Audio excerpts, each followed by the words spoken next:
Ma räägin sisuloomest ja internetiturundusest täna eesti keele võtmes. Esiteks ma tahaks eesti keele kaitseks sõna võtta, et vastupidiselt viimasel ajal levinud arvamusele, et eesti keelega ei ole asjad nii hästi kui võiks,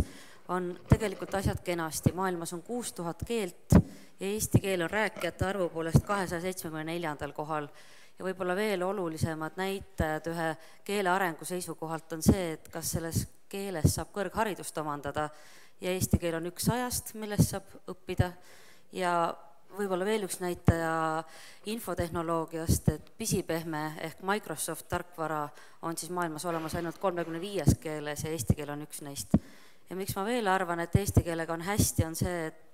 et siin saalis on ka ilmselt inimesed, kes väga palju tegelevad sisuloome ja kirjutamisega. Et mis on see ülesanne, mis mulle seminari korraldaja poolt anti, oli eelmise aasta tagasiside põhjal rõhutati, et teooriast ei tohi sama hästi kui üldse rääkida, olgu hästi palju praktilist nõu ja näiteid. Nii et ma sissejuhatuseks küll võtan natukene ka sisuturunduse teemal üldisemalt sõna, aga sealt edasi läheb siis asi nii, et ma võtsin põhimõtteliselt viimase 2 kuu jooksul minu mailboxi laekunud uudiskirjadest, mida ei olnud väga palju, mõned näited. Ma tahan rõhutada, et kõik need näited on väga head, sest nad on siin, aga mõnda ma võib-olla natuke julgen ka kritiseerida või öelda, et mis oleks võinud teistmoodi olla. Kui me räägime sisuturundusest, siis need eesmärgid on siin sellised, nagu nad ikka turundustegevustel on, et kõige klassikalisem on müük. Ühesõnaga eesmärkide puhul me räägime müügist, võib-olla sotsiaalmeedias me räägime rohkem kollegiaalsuse kasvatamisest ja kaasamisest, me räägime kindlasti ka otsuste mõjutamisest, tagasiside küsimusest, juhiste ja soovituste jagamisest, mis on võib-olla natuke rohkem juba sellised e-maili turunduse teemad, aga siin on ka päris olulised kõrvalasjad, mille jaoks sisuturundus väga hea on. Hea sisu parandab kindlasti leitavast otsimootorit ja see on jagatav. Lisaks sellele sisu tehes tuleb mõelda, et see kõnetab lisaks klientidele ka partnereid ja seda loevad ka konkurendid. Miks me täna räägime nii palju?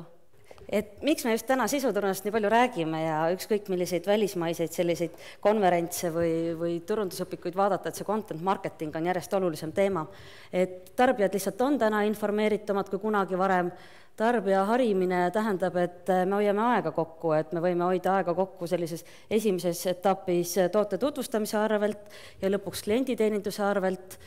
Sisuturundus on suhteliselt madalate kuludega, aga pika elueaga ja õige sisu näitab valdkonna eksperdina. Teeks veel ühe sellise teoreetilisema peatuse ja räägiks konvergentsist ehk ühildumisest, et meedia ühildumisel või konvergeerumisel on ühest küljest kultuurilised põhjused, et maailm ei ole enam üks globaalne teleküla, kus vaadati ühel ajal Vremjat või teleteatrit ja järgmine hommik oli see ühine arutelu teema, et meedia on hästi fragmenteerunud ja kõik meediakanalid näevad vaeva, et tarbijad kõnetada, teda enda küljes hoida ja kaasata. Ja teisest küljest on ka sellised tarbijatest tulenevad põhjused, et täna räägitakse järjest rohkem mitte ainult tarbijast ehk konsuumerist, aga ka prosuumerist, et see tuleb siis producerist ja konsuumerist kokku see sõna ja arvatakse, et neid, kes ei ole mitte ainult süütud sisutarbijad, aga ise ka sisu loovad, et neid on juba 20% meie tavapärastest klientidest. Ja kui varem räägiti eraldi rohkem selline ostetud meedia, ehk siis digitaalses meedias bännerid, omatud meedia, näiteks koduleht, teenitud meedia, näiteks Twitteri jälgijad, siis täna sellise tüüpilise konvergeerunud meedia näide ongi kõige rohkem võib-olla Facebook, kus sisu on muutunud reklaamiks tänu just sellele algoritmile, mida Priit siin enne ka kirjeldas, et Facebook on ise selle eest hoolt kandnud, et järjest vähem meie tehtud sisu tarbijani väga lihtsalt jõuaks. Rohkem kui 97% meilidest pole soovitud, et katsume siis täna tegeleda sellega, et võimalikult palju uudiskirju mahuks selle 3% sisse. Ma ei tohi väga pikalt rääkida ka strateegiast, sest see on puhas teooria, aga isegi kui väga põhjalikku ja peensusteni minevat strateegilist plaani ei pea, tasuks enne korraks mõelda 2 aspektist. Mõelda sisule, milline on see väärtus tegelikult, miks me üldse seda sisu loome aega kulutame, milline on meie lugu, millele me keskendume ja milline on see sisustruktuur. Ja inimeste puhul ka, et ei tohi siis ära unustada, et siin kõrval on ju kohe selline loomeprotsess, tuleb otsustada, kuidas avaldatakse, kus avaldatakse ja kes seda haldab. Ökosüsteemist rääkides, et seda on siin ka eelnevad esinejad juba tükkideks lahti võtnud, et minul on see slaid siin eelkõige sellepärast, et sisule mõelda ei ole mitte kunagi liiga vara, et siin on näha, et neid kanaleid on hästi palju ja et isegi kui nagu selline põhitekst, lugu, sõnum on sama, siis igasse kanalisse seda peaks ikkagi pisut erinevalt jõudma, et Twitteri aastaaruanne on kahtlemata väga erinevad kohad, kus seda sõnumit edastada ja see eeldab, et seda ühte teksti tuleb lakkamatult üle ja läbi kirjutada. Toome näiteid ka, et sain 2 päeva enne kontserti FBI-lt sellise uudiskirja, kusjuures see viga pealkirjas on siis nendepoolne, mitte minu näpukas. Aga et see näeb välja selline tõsine Eesti tõugu musta-valge kirju, et visuaalsest poolest räägib järgmine esineja, aga et mis mulle ikkagi kohe ka silma torkab, enne kui ma selle teksti sisse võtan ja sukeldun, on see, et see uudiskiri kasutab seda päise bänneri osa oma järgnevate ürituste reklaamimiseks, nii et ma tegelikult hakkan lugema pikka lugu džässkitarristist, aga mulle müüakse seda tsirkusetuuri pildiga. Võib-olla ka selline väga suurte tekstimassiivide valge-mustal kasutamine ei ole maailma kõige parem mõte, aga põhirõhk, kui ma ikkagi täna räägin tekstist, on siin sellele, et seda kõike on natuke liiga palju ja see on alles sissejuhatus, et see on selline esimene kolmandik kirjast. Ökosüsteemi juurde tagasi, et ma leidsin ühe Knotisi uuringu, kus öeldakse, et 27% meilidest avatakse mobiiltelefonis. Meie enda agentuuri kogemus näitab, et see protsent jääb täna natukene alla 20%, aga ma ei tea, võib-olla te tahate kohe siin täiendada, et olete uurinud, palju on. On see Eestis sama protsent? Sõltub. Paar näidet siis mobiiltelefonist. Et see on nüüd jälle maitse asi, et kas esimese selline kerge vihje 90-ndatele kujunduslikult meeldib või mitte, aga mõlemad on selles mõttes väga head uudiskirjad, et nad on tehtud mobiiltelefonis lihtsalt vaadatavaks, teksti ja pildi suhe on paigas, aga just nimelt, et kui me läheme niigi sellist minimalistlikku teed ja väga hoolega jälgime, kui palju seda teksti on ja mis me ütleme, siis see vasakpoolne tahab meile tegelikult öelda ainult 2 asja, et jätta meelde, et Perolina ja printerid, aga nad teevad selles samas lühikeses tekstis isegi sõnas printerid vea ja Perolina puhul nad ei otsusta ka päris hästi ära, et kas peaks suure või väikse tähega kirjutama, et mida minimalistlikum asi on, seda rohkem ootaks nagu täpsust ja puhtust ja selgust. Et vähem on rohkem igas mõttes, et vähem sisu on kasutajasõbralik, seda on lihtsam hallata, see on reeglina parema kvaliteediga ja erand kinnitas reeglit, nagu me nägime, ja teda on ka odavam luua. Näited. Ja vasakpoolne on siis selline disainerbrändide e-pood ja parempoolne on Liviko uudiskiri. Et mõlemad räägivad luksuskaupadest, ilmselt võiks mõlemast anda välja ajalooraamatu selles mõttes, et sisu jagub, aga Juuks teeb seda väga elegantsel moel, ta pakub meile visuaalseks naudinguks mõned siidrätiku siilud ja peale seda, kui ta on teinud vihje Hermessi rätikutele ja 60-ndatele võtab ta selle inimese kinni ja viib kohe ära oma kodulehele, et seal ta on ja seal ta peab hakkama tegema neid klikke, mida Juuks tahab, et ta teeb. Et Liviko on lähenenud väga pikalt ja pidulikult ja jällegi, et see on ainult sissejuhatus, et uudiskiri läheb siit veel pikalt hiljem edasi. Et ta jõuab sissejuhatavas lõigus ära käia 1. sajandis, ta räägib Henry teisest, kes 12. sajandil abiellus, nii et tegelikult enne, kui sa jõuad selle otsuseni, et jah, just Bordeaux vein on see, mis ma juua tahan, sa eksid ära ajalooraamatusse. Ajastus on oluline, et kui siin juba ka alkoholist juttu tuli, siis mina absoluutselt iga kliendi ja valdkonna puhul ei saa seda trummi taguda, et kõige parem aeg uudiskirju välja saata või Facebooki postitusi teha on kuskil hommikul 7 ja 11 vahel, et oleneb valdkonnast, et minul on kindlasti katse-eksituse teel selgunud, et on kliente, kellele sobib väga hästi nädala teine pool ja päeva teine pool, et ajastus on nagu teine asi, et peaks vaatama, et kallis, armas, hoole ja entusiasmiga loodud sisu ei läheks raisku. Loomeprotsessist rääkides, et siin tuli ka hommikul juba Randoga juttu, et tegelikult on igas firmas neid inimesi suhteliselt piiratud arv, kes oskavad kirjutada ja tahavad ja viitsivad seda teha, et võtavad enda peale sellise kirjutaja rolli, et tegelikult ei tohiks seda autorit väga üksi jätta, et see ei ole lihtne, et kirjutada sellist sisu, mis ühe inimese autorluse tulemusena on ideaalne, täpselt nii, nagu ajakirjandusettevõtetes peaks olema tekstil toimetaja, siis võiks tulla mängu ülevaataja, kes ei pruugi üldse olla sellise keelesilma ja keelekõrvaga inimene, kes võiks vaadata, et midagi ei ole tõlkes ja suure kirjutamise ja tekstipimedusse sattumisega kaduma läinud. võiks olla siis veel kinnitaja, mõnel puhul on võib-olla need 2 rolli koos ja väljaandja, kes võib olla teinekord hoopis keegi muus, võib olla ju väljast ostetud teenus või sees hoopis juba mitte turundusosakonna, aga IT-osakonna teema näiteks. Pealkiri. Pealkirja loeb 5 korda rohkem inimesi kui kirja sisu, nii et sellele kulutatud aeg ei tohiks olla ka väga väike.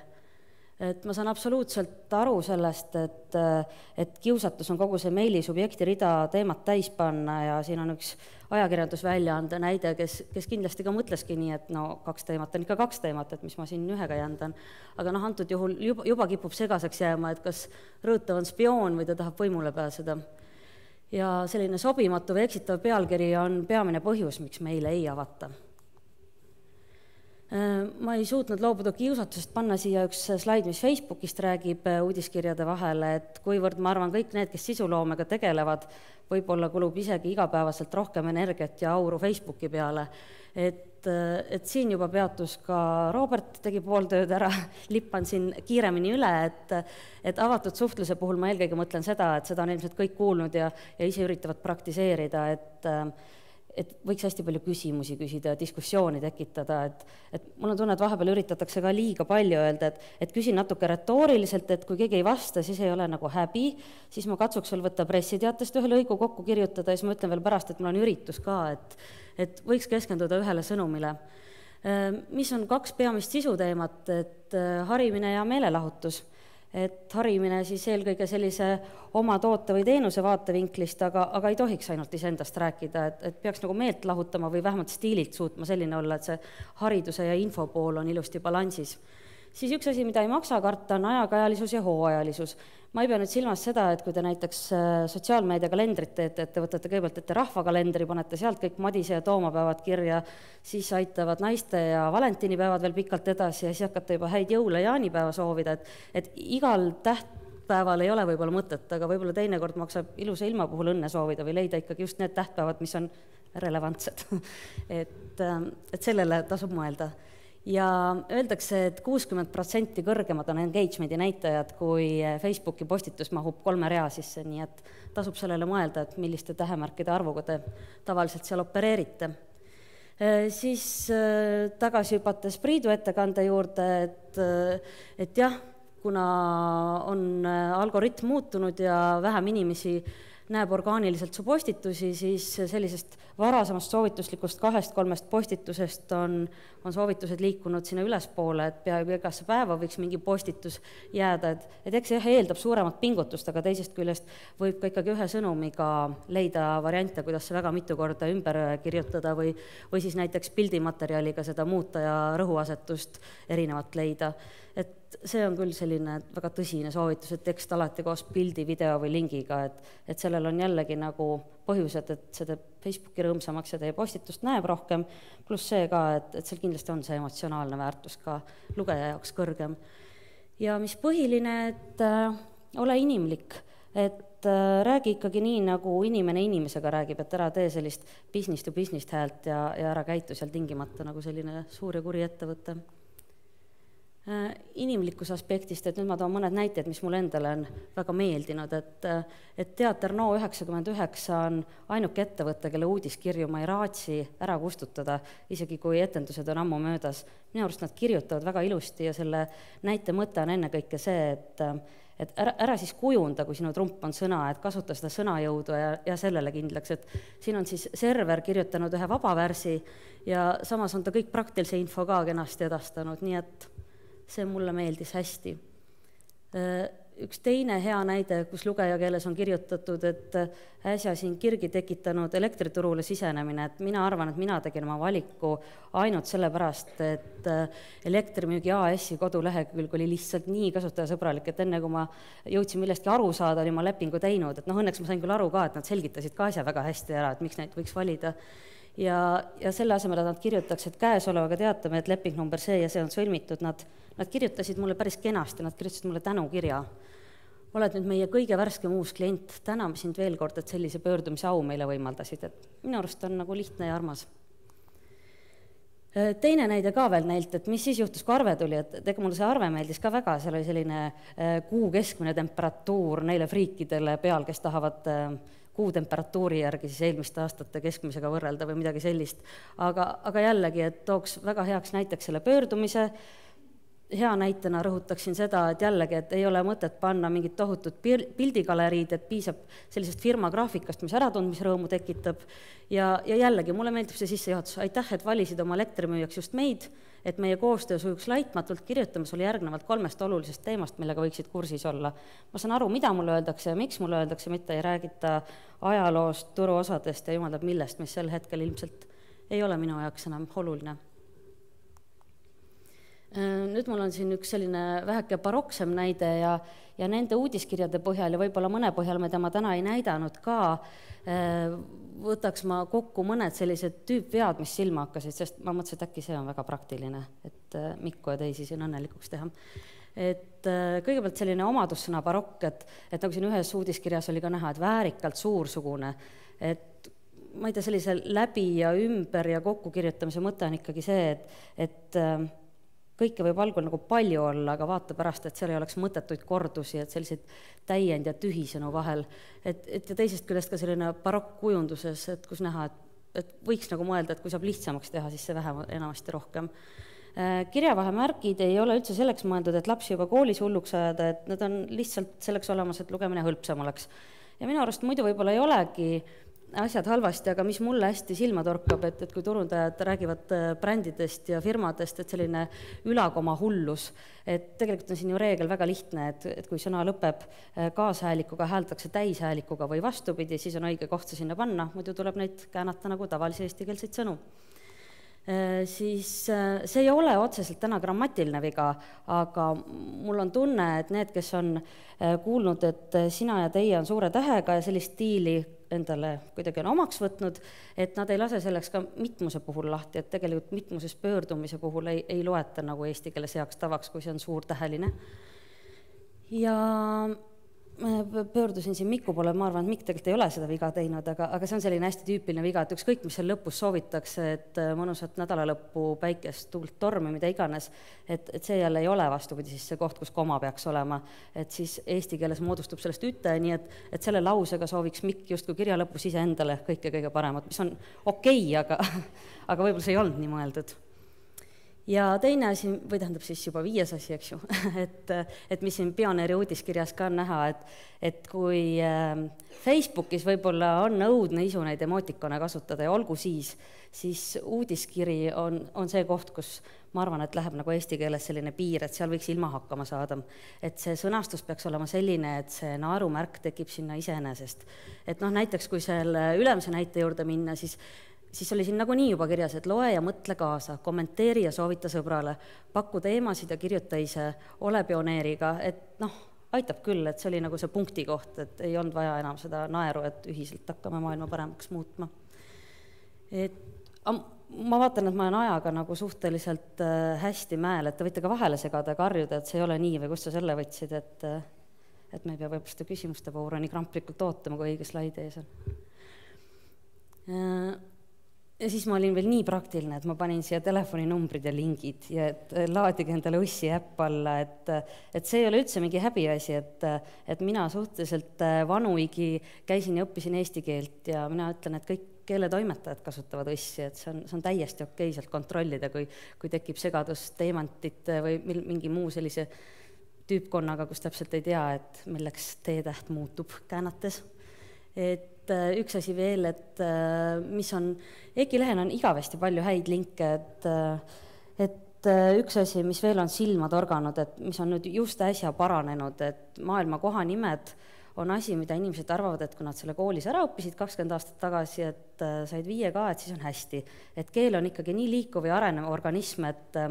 tasub nagu meeles pidada, et need kohanimed on asjad, mis kogu aeg muutuvad. Selle mõte on see, et igas keeles saaks inimesed aru, et nende riigist jutt käib, mis tähendab, et sellist elevandi, luu, ranniku ja roheneeme saarte teemat jääb nagu vähemaks, et asemele tekivad Cabo Verded ja et eesti keeles sellised tüüpilised vead, mis isegi reisibüroode puhul on mulle viimase ajani silma torganud, on, et Argentiina, et ta ei ole enam Ammudiina ja Milano ei ole enam Ammulano, et see kirjapilt muutub rahvusvahelisemaks, et koha nime